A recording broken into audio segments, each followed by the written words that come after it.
1 बजे तक।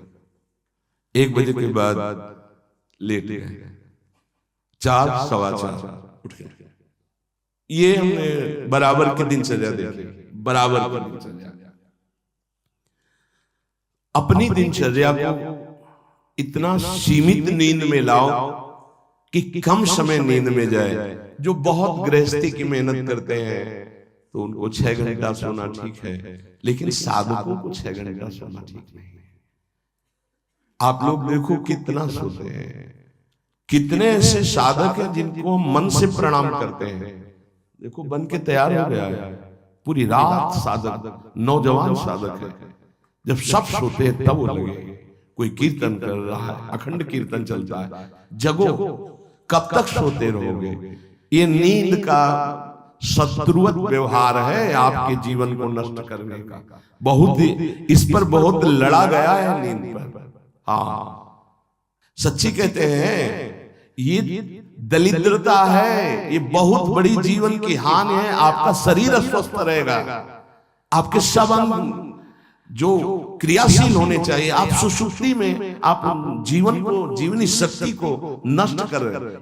थोड़ा सा युक्ताहार विहार से थोड़ा सा नींद ले लो, जरूरी है। 3 घंटे ले लो, 4 घंटे ले लो। ये पड़े रहना बहुत दरिद्रता है। ये नींद जो है ये हमें भगवत प्राप्ति में बड़ी बाधा पहुंचाती है, तमोगुण का लक्षण है, इसमें उठना चाहिए।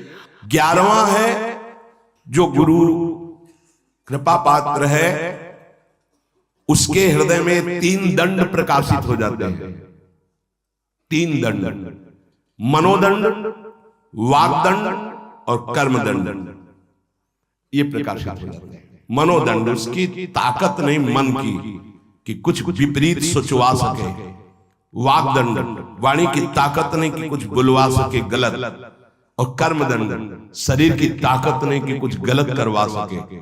ये 3 दंड उसके अंदर प्रकट हो जाते हैं। और आप प्राय देखते हैं काशी के संन्यास मार्ग में जो दंड दिया जाता है त्रिदंडी स्वामी कहा जाता है। एकादश स्कंद में भागवत में लिखा है ये मन का निसंकल्प होना दंड, वाणी का मौन होना दंड और कर्म का न्यास कर देना, त्याग कर देना। अगर ये 3 दंड है तो त्रिदंड लेना सार्थक हुआ। तो यहाँ कह रहे गुरु कृपा पात्र के अंदर 3 दंड जागृत हो जाते हैं। मनोदंड, मन की ताकत नहीं कि आज्ञा के विपरीत चल सके। वागदंड, वाणी की ताकत नहीं कि फजूल की वार्ता, बेकार की वार्ता, गलत अश्लील भाषण या ऐसा प्रपंच वार्ता, ग्राम्य कथा, निंदा स्तुति, ये सब नहीं। वागदंड। कर्मदंड, शास्त्र विरुद्ध आचरण से हो ही नहीं सकते, भूल न दे कुमारक पाऊं। 12वां गुरु कृपा पात्र के ध्यान में आराध्य देव झलकते हैं, झलकने लगते हैं। ये गुरु कृपा से ही होता है। आराध्य देव उसके ध्यान में, जैसे हम आंख खुले हुए तो ऐसे आंख खुली हो तो आपके भाव में विराजमान है। वहां ये ध्यान नहीं करना कि आंख बंद कर कैसे चरणारविंद, ऐसे खुली आंख में सांवले चरणारविंद, गोरे चरणारविंद, उनका पीतांबर नीलांबर पूरा गुरु कृपा से हो हर समय भाव देह में। अगर अंदर से देहाभिमान, देह धर्म, तो फिर ये नहीं आएगा। और जब अंदर से अपने भाव में, तो भावोत्सवेन भजताम रस काम धेनु, चाहे आंख खुली हो, चाहे बंद हो, चाहे बहिर्मुख हो, चाहे अंतर्मुख हो, उसमें कोई फर्क नहीं पड़ता। गुरु कृपा पात्र में प्रभु का, आराध्य देव का, उनका ध्यान बसर वही रूप छके घूमत रहे, तन को तनिक न भान, हर समय रूप विराजमान हो जाता है गुरु कृपा पात्र में। 13वां प्रभु की चर्चा सुनने में, प्रभु का नाम कीर्तन सुनने में उसकी आसक्ति हो जाती है। भगवत चर्चा सुनने में, भगवान भागते हुए हमने देखा बूढ़े बूढ़े जनों को।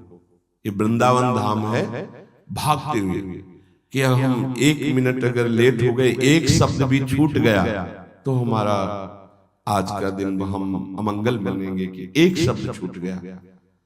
सत्संग में क्या सुना वो पकड़ नहीं होती। पकड़ो, सत्संग को पकड़ो। जो गुरु कृपा पात्र होता है उसकी श्रवणेंद्री आसक्ति पूर्वक चर्चा सुनती, सत्संग, भगवत चर्चा, नाम कीर्तन।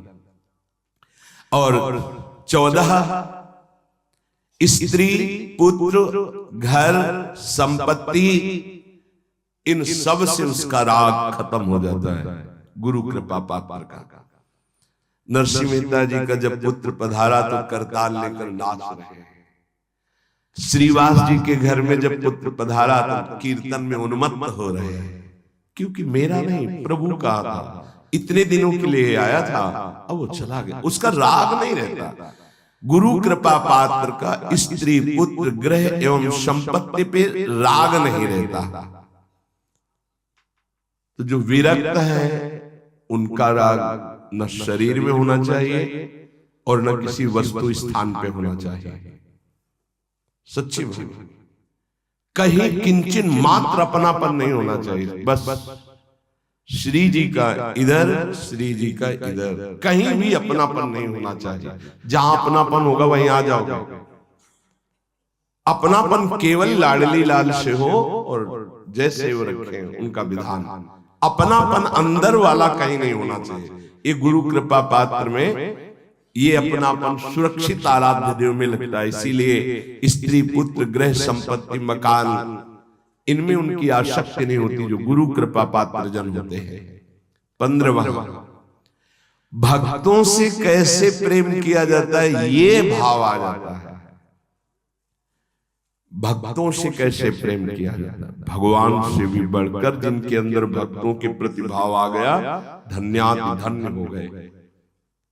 भगवान स्वयं कह मोते अधिक संत कर ले।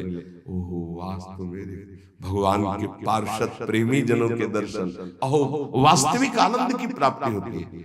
जब भगवत अनुरागी संतों का सानिध्य मिलता है तो दिन भर एक फूलन होती है। जिस दिन एकांतिक में कोई संत नहीं आता उस दिन हमारा मन निराश हो जाता है।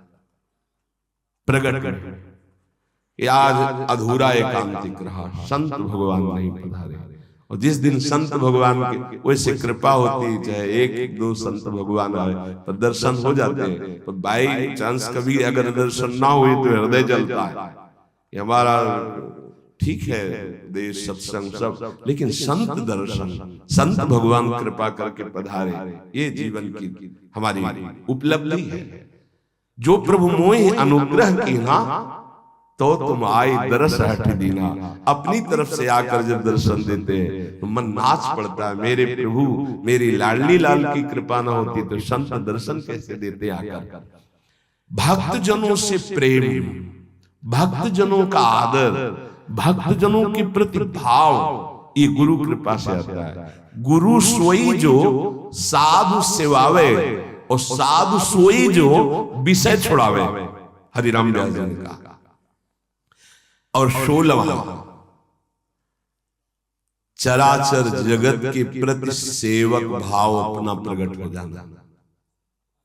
जैसे गोस्वामी जी, सिय राम मैं सब जग जानी, करो प्रणाम जोरी जुग बानी। पूरा जगत हमारे प्रिया प्रीतम का स्वरूप है। सब जगत के जितने भी चराचर हैं इन सबका मैं सेवक हूं। ये आखिरी गुरु कृपा पात्र में लक्षण प्रकट होता है, चराचर जगत का सेवक। ये बहुत बड़ी बात है। चराचर जगत का सेवक सिर्फ श्री भगवान ही होते हैं, या श्री भगवत भाव को प्राप्त हुआ वो महापुरुष होता है। सो अनन्य गति जाके असमति न टरे हनुमंत, मैं सेवक सचराचर रूप स्वामी भगवान। ये बहुत अंतिम विश्राम स्थिति, चराचर जगत मेरे आराध्य का रूप है और मैं सबका सेवक हूं।